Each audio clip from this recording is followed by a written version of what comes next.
이번 영상에서는 제가 스웨덴에서 12년간 지내면서 저를 가장 힘들게 했던 일들에 대한 이야기를 한번 해보려고 해요. 그간 크고 작게 여러 가지 힘든 일들이 있었지만 그 중에서도 제가 노력한다고 해서 해결하거나 피할 수 없는 일들에 대한 것인데, 다르게 말하면 이곳에서 사는 한 안고 가야 하는 부분이라는 거죠. 추리고 추려서 세 가지로 정리를 해봤는데, 먼저 신고해도 오지 않는 경찰에 대한 이야기로 시작을 해볼게요. 스웨덴에서 생활하면서 경찰 신고를 했던 적이 딱 2번 있었는데 2번 다 경찰이 오지 않았어요.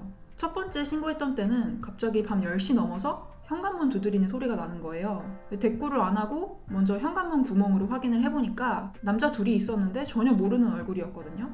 이 시간에 남자 둘이 문을 두드릴 이유가 없어서 그냥 가만히 있었어요. 반응이 없으니까 갑자기 그 사람들이 현관문에 나 있는 우편 구멍을 열어보는 거예요. 거기를 열면 현관문 바닥 일부가 보이거든요. 사람이 대꾸를 안 하면 그냥 가거나 문 너머로 말을 걸면 될 것이지, 막 몇 분 간격으로 계속 문을 두드리고 우편 구멍을 열었다 닫았다 하는 거예요. 너무 무서워가지고 방에 들어가서 경찰에 전화를 걸었어요. 전화가 연결되고 상황 설명을 하고 와줬으면 좋겠다라고 하니까 경찰이 갈 수가 없다는 거예요. 그러면서 드는 이유가, 너는 지금 생명의 위협에 처한 것도 아니고 대부분 경찰 인력이 더 중요한 상황에 출동된 상태여서 보낼 사람이 없다. 우선 신고 접수는 해둘 테니까 상황 지켜보고 나중에 인력이 보충되면 갈 수 있으면 가겠다라고 하는데, 너무 어이가 없는 거예요. 위험에 처한 상황이면 경찰에 전화 걸지 못할 수도 있는 건데 더 이상 뭐라고 하지도 못하고 우선 전화를 끊고 침대에 들어가서 벌벌 떨었죠.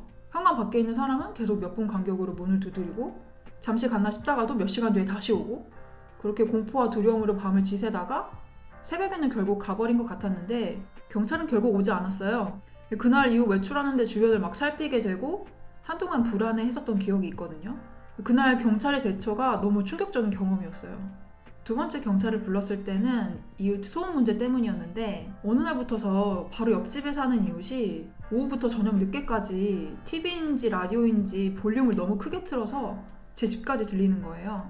집 안에서 어딜 가든 그 소리가 벽을 타고 들렸는데 이게 그냥 웅웅거리는 소리가 아니라 무슨 말인지 대충 들릴 정도였거든요. 그래서 며칠간 지켜보다가 안 되겠다 싶어서 옆집을 찾아갔어요. 현관문을 두드리니까 어떤 남자가 나와서 제가 스웨덴어로 정중하게 소리를 좀 줄여달라고 부탁을 했는데, 제가 알아듣지 못하는 외국어로 뭐라고 말하더니 제 앞에서 그냥 문을 확 닫아버리더라고요. 뭐 영어로 다시 설명할 새도 없이 그렇게 무례한 행동을 해버려서 놀란 상태로 집으로 돌아왔는데, 그 뒤로도 시정이 안 돼서 몇 번 더 이웃집 문을 두드렸어요. 그때는 아예 문을 안 열어주더라고요. 분명 그 이웃집 안에서 우리 집으로 타고 들어오는 소리가 문 밖으로도 들리는데도 접촉이 불가능했어요. 그래서 주택조합에 전화를 해서 도움을 청하니까 자기네들이 해줄 수 있는 게 없다고, 직접 소통을 하는 게 불가능하면 경찰을 부르라고 해서 결국 다시 경찰에 전화를 했어요. 뭐 당연히 돌아온 답은 안 온다는 거였어요. 그 이유가 경찰이 지금 가서 해결하면 일시적일 뿐일 텐데 직접 해결하는 게 낫지 않겠느냐, 다시 잘 접촉해봐라, 신고 접수는 하겠으나 아주 급하고 심각한 상황은 아닌 것 같으니까 지금은 경찰이 갈 수가 없겠다라고 뭐 말도 안 되는 조언을 늘어놓는 거예요. 이 말을 듣는데 예전에 경찰에 전화했을 때가 떠오르면서 기분이 그냥 상한 상태로 통화가 끝났어요. 이 일로 경찰이 온 일은 없었고 그 뒤로 소음 문제가 계속 심각해져서 저는 결국 이사를 했거든요. 이 경험들을 통해서 이 나라는 이런 문제가 있구나, 참으로 심각하다, 경찰은 도움이 필요할 때 오는 존재가 아니구나, 이런 생각을 했고, 스웨덴 경찰을 생각을 하면 그 존재에 대한 고마움, 존경심 이런 것보다는 존재감 없다, 무능하다, 이러한 인식을 갖게 됐어요. 그 다음으로 힘들다고 느꼈던 일은 병원에 가야 할 일이 생겼을 텐데, 스웨덴에 살면서 병원을 여러 번 가봤지만 그때마다 병원 가기 참 힘들다, 함부로 아프면 안 되겠다, 뭐 이런 생각이 들었어요. 스웨덴에서 병원에 진단을 받으러 가려고 예약을 하려면 최소 2주 뒤부터 예약을 잡을 수 있다고 보면 돼요. 2주도 사실 많이 봐준 거고, 여름 휴가철이나 휴일이 잔뜩 몰려있는 12월에 아프면 최소 2달도 기다려야 할 수 있거든요. 스웨덴에서 병원 예약하는 건 정말 어려운 일이고, 만약 응급상태라서 응급실에 가려면 예약 없이도 방문이 가능하긴 한데 응급실에 가서도 대기를 해야 하는 게 문제예요. 응급실은 응급조치를 받기 위해 가는 곳인데 즉각적인 응급조치를 받을 수 없다는 게 함정이죠. 저도 응급실을 갔을 때마다 기본 2시간은 기다렸어요. 목숨이 위급한 상황에서 수술을 받아야 될 때도 수술할 의사가 부족해서 수술이 밀리고 그렇게 환자가 피해보는 사례가 꽤 많아요. 경찰과 마찬가지로 병원에서도 즉각적인 도움을 받지 못하고 항상 대기를 해야 돼요. 그리고 이런 문제는 대부분 인력 부족 때문에 생겨나는 일이거든요.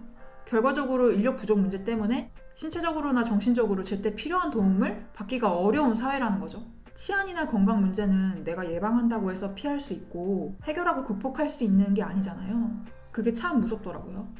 마지막으로는 비자 대기 문제인데 제가 스웨덴 거주를 위해 지난 몇 년간 여러 비자를 신청하고 받기까지 정말 고생을 많이 했어요. 이민청 인력 부족 문제와 행정처리 시스템 문제와 행정처리 미숙함 때문에 일어난 일이라고 저는 생각을 하는데 비자 신청은 시기와 운이 잘 따라줘야 돼요. 예를 들어서 저와 같은 종류의 비자를 신청하는 신청자의 수가 많이 몰리거나 전반적으로 이민청의 업무가 많아지는 시기에 걸리면 신청을 하고 나서 결과를 받기까지 대기 시간이 무한정으로 길어질 수가 있어요. 제가 가장 많이 기다렸던 기간은 3년 반이었는데 그때가 가장 힘든 때였어요. 스웨덴에서는 비자를 신청하고 결과를 받기까지 대기하는 시간 동안 스웨덴에 머무를 수는 있지만 스웨덴 안팎으로 자유로운 입출국이 제한이 돼요. 그러니까 출국은 자유지만 거주증이 없기 때문에 입국할 때 문제가 될 수가 있어요. 대기 시간이 1년에서 2년, 2년에서 3년을 넘어가면 점점 사람이 초조해지고 내 자유가 제약을 받는 시간이 늘어나니까 불만이 쌓이게 된단 말이에요.